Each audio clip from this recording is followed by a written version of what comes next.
stormy seas and lost souls. Who is it? She's dreamt of this before.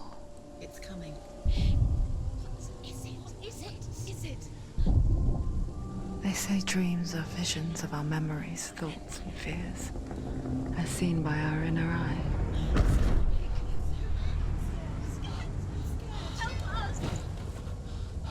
But what if each one of us is always dreaming, even when awake? And we only see what our inner eye creates for us. Is this what hell is? A world shaped by Senua's nightmares. Maybe that's why people fear seeing the world through her eyes. Yes, she's scared. Because if you believe that Senua's reality is twisted, you must accept that yours might be too.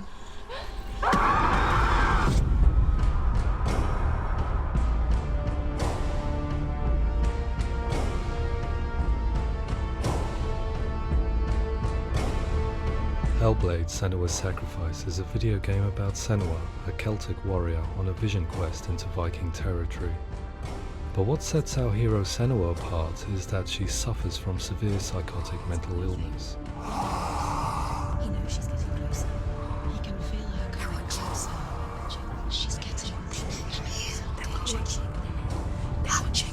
The original idea for Hellblade was to create a classic hero's journey, a journey of suffering, but one where the fantasy world is not another planet or alternate universe, but a world that is constructed in Senua's mind. But to do so would mean putting psychotic mental illness at the center of the experience, a subject that is still considered taboo, and a challenge that was both terrifying and exciting in equal measure. In Hellblade, the starting point was a newly discovered Celtic goddess called Senua in Ashwell, Hertfordshire.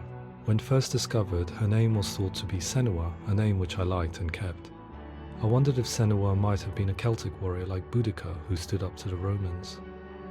While the Romans had conquered all of Europe, there was a group of Celts up in the furthest reaches of the Roman Empire that could not be conquered, the Picts. And so the Romans built a wall, called Hadrian's Wall, that spans across Britain from sea to sea to keep the Pictish barbarians at bay. The Picts were known for their war paint, painted on with woad, and their matted hair clumped with lime. And so Senua would be a barbarian Pict in this image. What's your name? Senua. I haven't seen you before. I don't live home much.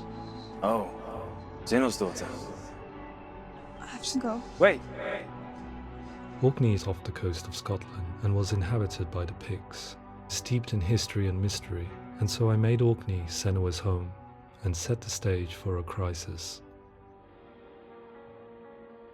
In the late 8th century, the first Vikings landed on the Orkney Islands. The population of the Picts crashed thereafter, replaced by the Norsemen of the 9th century. Were they wiped out? We don't know for sure, but it would seem likely given the reputation of the Vikings. The Northmen's brutality is legendary. High-ranking leaders and chieftains of the tribes they conquered were often offered as sacrifice to their gods. The most brutal of these sacrifices was known as the Blood Eagle. I imagine Senua as a young female warrior who returns home from exile to find her partner, Dillion, brutally sacrificed to a Norse god by these hellish warriors from a faraway land. I imagine the horror of this moment and how it would have dragged her deep into mental torment.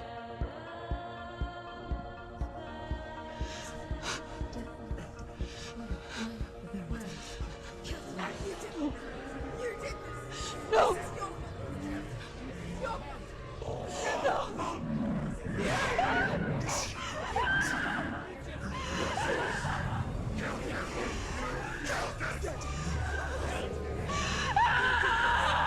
I came to learn that the Celts had a sophisticated and nuanced perspective on the nature of mental disorder. One term they used was gelt. A gelt is a man or woman who has been driven mad by a curse, battle trauma, or grief. The gelt would take to a life in the woods in search of penance, punishment, and purgation. And so Senua became a gelt, cursed by darkness, looking for redemption in the wilds. Another word the Celts used in reference to mental disorders was truth, meaning fool, or Liar. one who utters the words of God. They tell of the mad sinner who flees battle into exile and takes on a beastly nature, growing feathers on his body. The character called Truth in Hellblade is based on a little-known person called Findan, an 8th century Irish Celt who was captured and enslaved by the Vikings, but eventually escaped to Orkney where he became a monk. I will tell you my stories of hell, if I may walk with you. Upon meeting Senua, it would be his stories that fuel her quest deep into their world of gods. The Northmen say the world will come to an end. The sun will grow black, the earth will sink into the sea, the stars will disappear, fire and water will meet, flames will play against the sky, the heavens and earth and all the world will be burned, all the gods will be dead, and the warriors of Valhalla and people everywhere. Senua, prepare yourself for Ragnarok, for it is nigh. So the stage was set for a new adventure, a journey into the Norse underworld called Hell, a vision quest fueled by madness and myth, a fantasy that was created by Senua's own mind, and one that we would experience through her eyes. This is your mission. This is your quest. There is nothing else left. To make a game about a warrior with psychotic mental illness as its central theme was fraught with danger. Mental illness, such as psychosis, is still taboo and rarely acknowledged in a century of cinema, never mind the new medium of games. Where it does feature, it often conflates psychosis and psychopathy associated with a lack of empathy. It is unfortunate that these two words sound so similar that they are used interchangeably in media. I must admit that I didn't have to look very far to discover my own ignorance of the subject. So we reached out to Paul Fletcher, psychiatrist and professor of health neuroscience at University of Cambridge. Psychosis is a descriptive term, and it refers to having a loss of contact with objective reality. So it's characterized by two main sets of symptoms. One of them is hallucinations, where somebody experiences perceptions when there is no actual objective thing out there to perceive. You're already dead.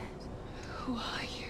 And the other is delusions, where somebody comes to very often bizarre, unpleasant, frightening beliefs when there's no good evidence in favor of them. There's no doubt about it. The source of the darkness is in Helheim, and the goddess Hela holds his soul there. We reached out to Welcome, a biomedical research charity that spends billions on research and awareness programs aimed at improving health. Mental health hasn't always been presented in the media in a way that is particularly helpful.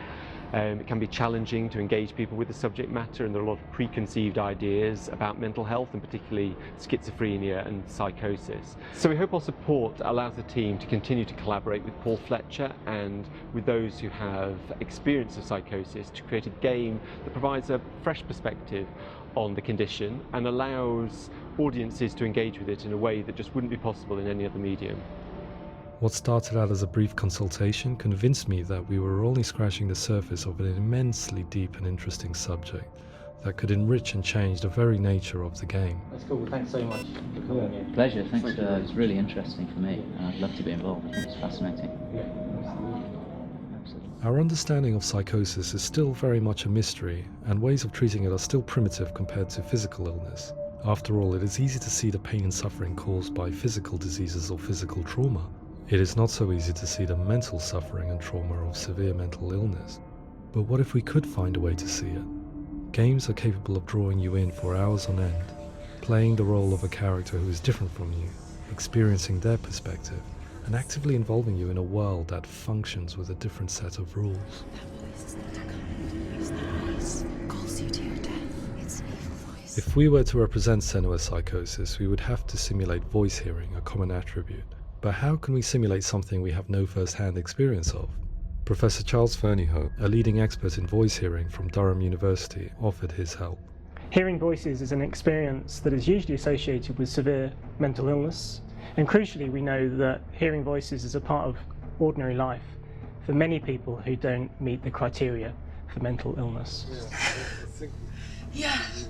Oh, that's not him in real life. We know voices vary according to where they appear in space. Voices can appear far away in the distance, they can appear right there in your ear, they can seem to be coming from inside your head.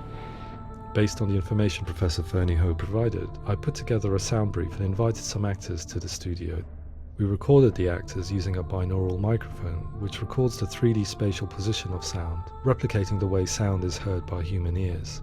It gives you an incredible sense that the person you are listening to is right there beside you. Can't see where she's going.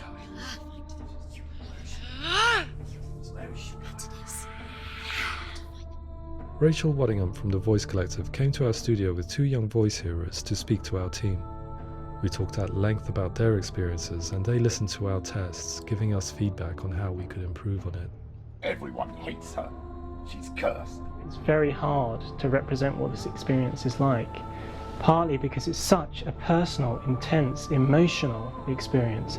It's testament to how Ninja Theory have been listening to what the researchers are saying, but also, crucially, listening to the experts by experience. What they've come up with is so compelling. It's by far the best representation I've heard of what these experiences are like.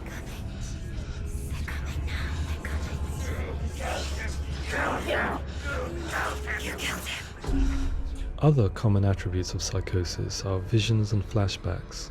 We met with Recovery College East, who work with and care for people recovering from severe mental disorders. A group of service users gave us their first-hand account of what they experience. Sometimes when the visions or what we're seeing is too much, it becomes more difficult until eventually we perhaps don't see anything. The people we spoke to, the stories they told, were fascinating, harrowing and mind-boggling. The reality of what people experienced was vivid, far exceeding what I could possibly have imagined. We went away itching to represent some of these visions and flashbacks in the game. As we all know, my heart is so, love is so far away. Don't you know how I wanna feel deeper? I could never know how you grow, all these days are killing me. Now I see deep in me insanity does unfold. I just wanna feel deeper, deeper. I just wanna feel deeper, deeper.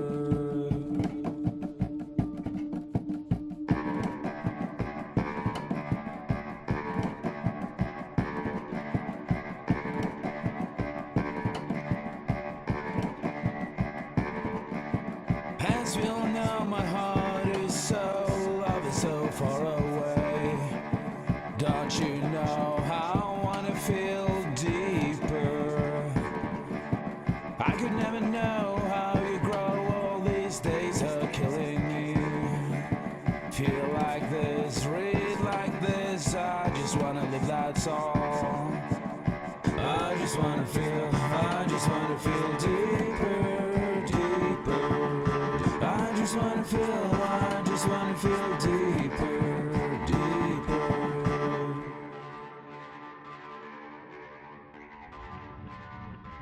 To refine our work, we continue to hold meetings with Recovery College East over the course of a year and a half, showing them what we had achieved so far and refining the in-game representations based on their feedback. With their help, flashbacks, visions and changes in perception were woven into the story and gameplay of Senua. The students that are involved in this project are incredibly excited about being involved. They have described the experience as being important because it values their lived experience and shows that despite what we have been through, all of that experience becomes valid, that actually it's something that we should all be talking about. The experiences described range from beautiful to frightening beyond comprehension. I heard of a girl who has to live with an angry voice screaming at her, slamming on her doors and walls 24 hours a day.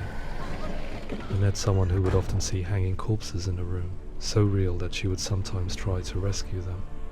The panic and fear that comes with such visions is entirely understandable, and it can be a living horror for some.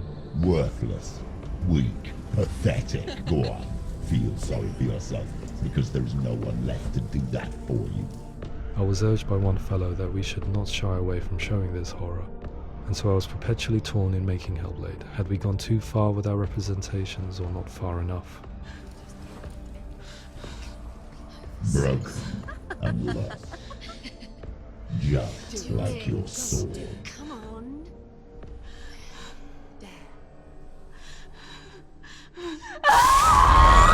In some ways, voice hearing and visions were the low-hanging fruit, so to speak.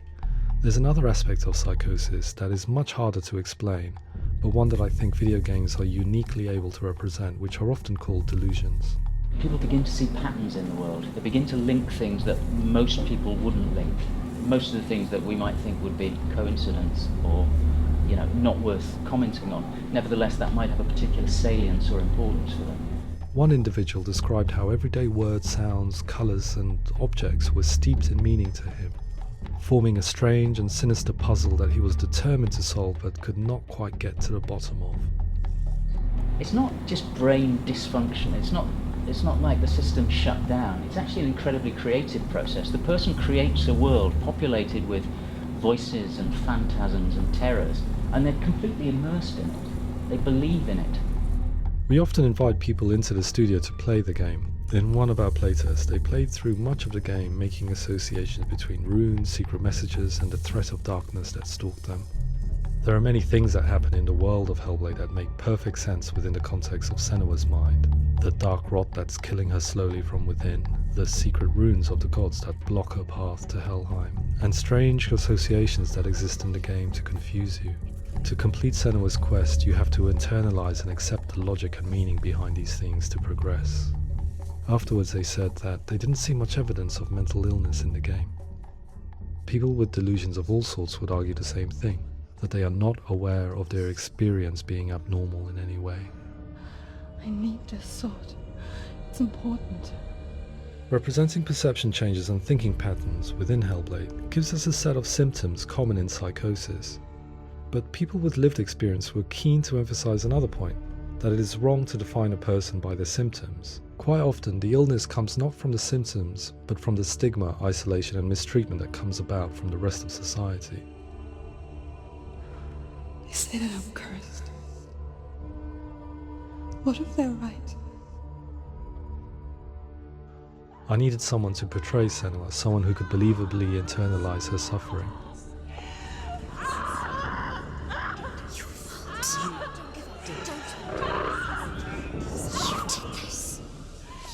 Melina Jurgens, our video editor, had been a stand-in for Senua over a few months while we perfected our motion capture techniques. Without realizing it, she had already auditioned for the role, and I knew her well enough to know that I didn't have to teach her to act, but to relive her own internal pain. As often is the case, those who have suffered mental anguish are never far from us.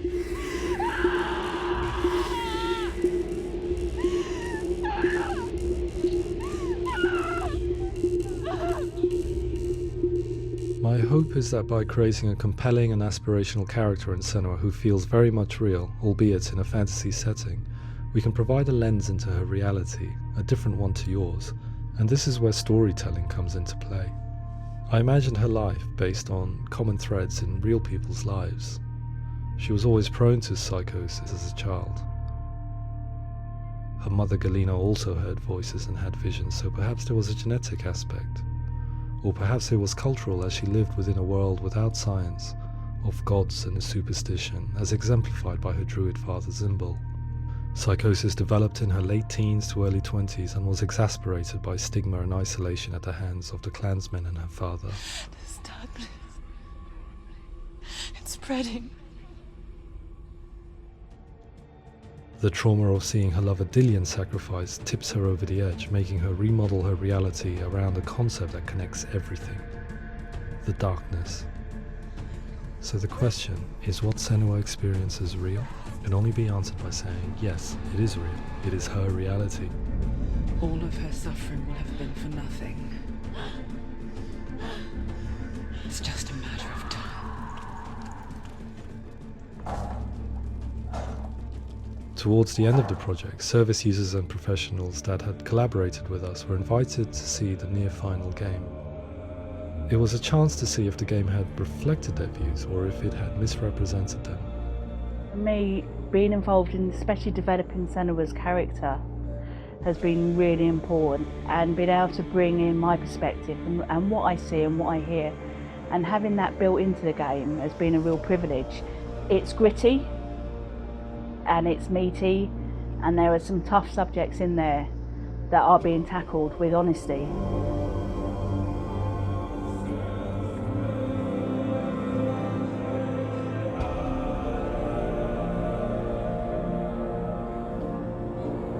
I was blown away by it today, absolutely blown away. It was just fantastic to get the opportunity to use our lived experience in a very creative way. There's nothing tokenistic about the work we've put in. It feels like we've been listened to, things have been taken on board, and I think there was a lot of realism in the game itself, and it feels very authentic.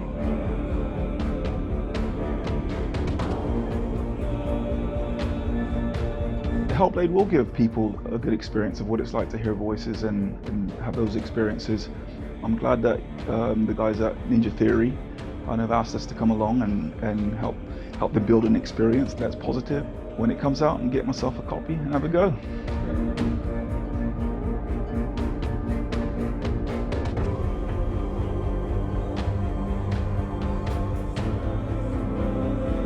I think all the way through I was really inspired by how the conversations have translated into the game in a way that I think I didn't imagine was possible. So wonderful, really wonderful.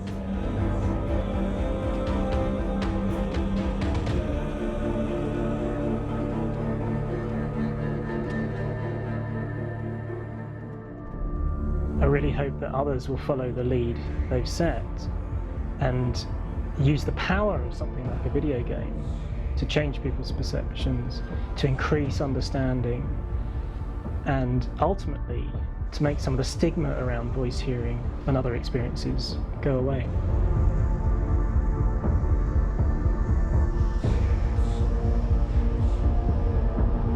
For me, it was really exciting to see something that I explore scientifically being represented so beautifully in a character who's trying to penetrate the mysteries of the environment in which they've been placed, with all of this strange uncertainty and noise and conflicting information that they're getting.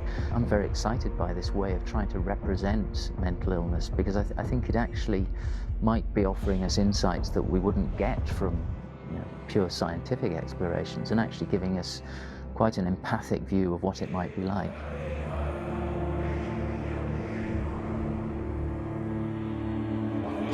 Mental illness has been with us for as long as we have been on this planet, but why?